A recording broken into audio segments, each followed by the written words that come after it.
సకల వరాలు రామచంద్ర.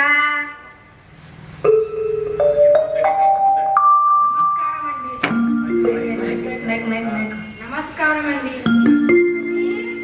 ఓ పెద్దమ్మి హైదరాబాద్ వచ్చినారు. బియ్యం పళ్ళు ఫలాలు పళ్ళెంలో ఒట్టుకొని రాయమ్మి. అలాగే నాన్న.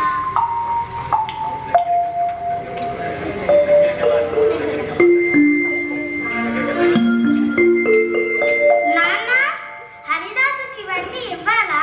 అసలు హరిదాస్ అంటే ఎవరు? హరిదాస్ పండుగకి హరిదాసుకి సంబంధం ఏమిటి? ఇవన్నీ నాకు తెలియదు. పెద్దలు చెప్పినారు కాబట్టి చేసేయడమే. నాన్న, నాకు తెలుసు, మా మాస్టర్ చెప్పారు. అయితే చెప్పరా చిన్నోడా.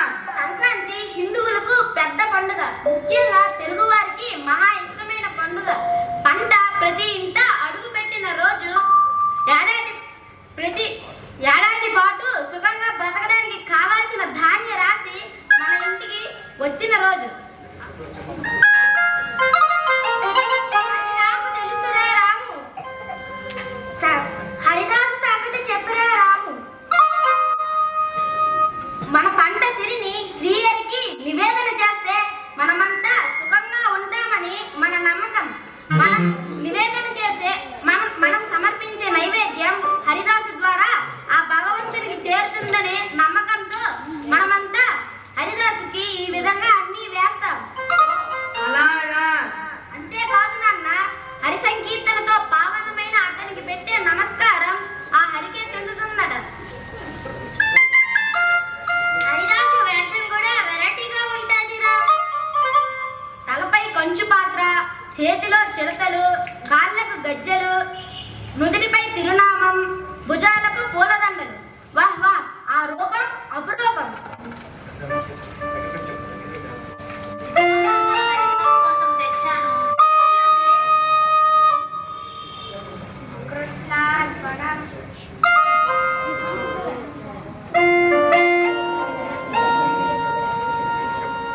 రావమ్మ మహాలక్ష్మి రావమ్మని కొలైలో కొలవై ఉన్నోని కొలుముల రాణి.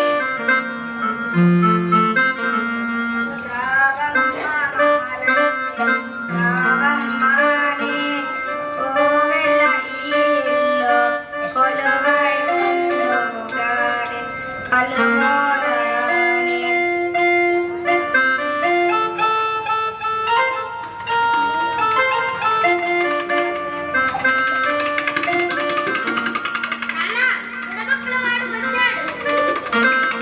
బుడిబుడి అడుగుల మీ బాబు, బుడిబుడి అడుగుల మీ బాబు అవుతారండి నవాబు.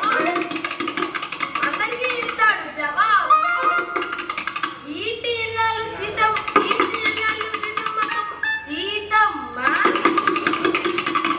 మీరందరూ క్షేమంగా ఉండాలి. మా నోటిని కొట్టాలి. బుడబక్కల స్వామి బాగా పాడినాం. ఉండు, పదార్థాలు తెస్తాను.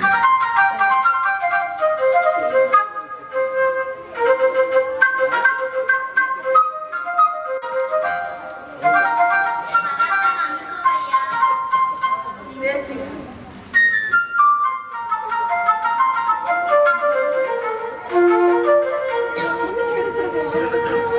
ఇంతేనా?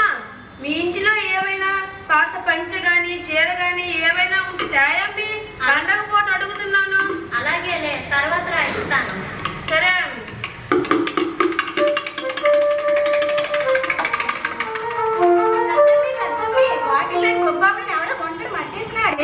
పోనీలే, గొప్పమ్మ గురించి గోలెందుకు గొప్పమ్మ? అలాగంటే టేటర్లు అన్నించి కట్టబడి ముగ్గేసి గొప్ప పెట్టినావు. పోనీలే, ఆ గుంటడి తర్వాత చూసుకుందాం. ముందు అర్థం చెప్తాను. ఎంత మాట అన్నావే? గొప్పమ్మ అంటే కేవలం పేడ ముద్ద కాదమ్మి, లక్ష్మీదేవికి ముద్దు. లక్ష్మీదేవికి ముద్దు మన తెలుగు సంస్కృతికి గుర్తు, మన సాంప్రదాయానికి సంకేతం. సంక్రాంతి ముగ్గుపై గొబ్బెమ్మ సాక్షాత్తు మన ఇంటి సిరి. దాన్ని తొక్కడం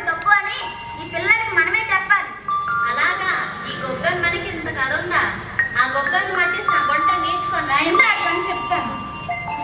పోనీలే అమ్మి, ఆడి సంగతి తరువాత ముందు పండుగ పనులు చూడమ్మి. నాన్న పెద్దలకు పత్రాలు పెట్టేసినాను. పత్రాలు పెట్టడం అంటే ఏటమ్మి? బాగా అడిగావురా.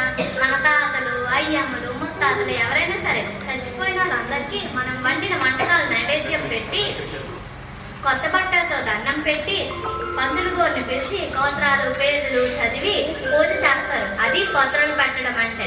అలాగా, అర్థమైందక్క.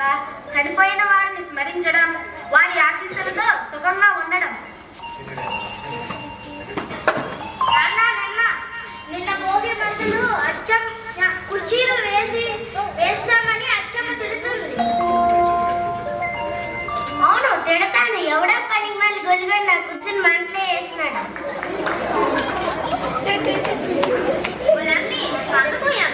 ఎందుకలా తిడతావు? అది బాగా కుర్చీ కదా. ఏంటి బొక్కుదే?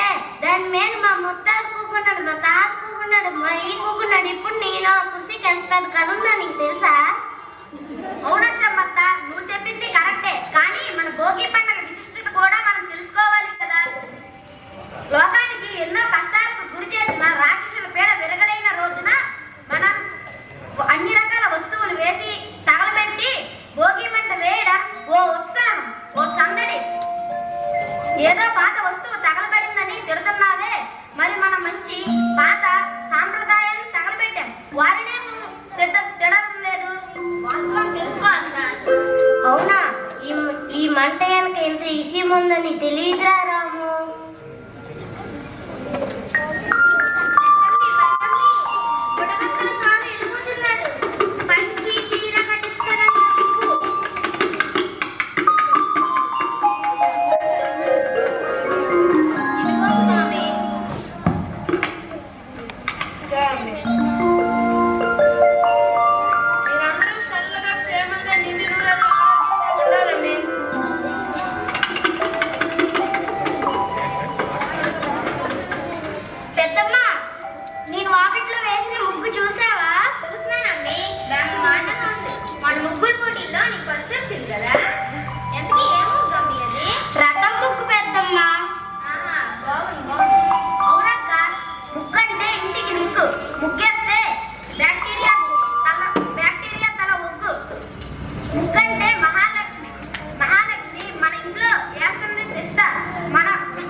ఏదేమైనా సంక్రాంతి అంటే ఓ కొత్త సూర్యుడు మకర రాశిలోకి అడుగు పెట్టడం.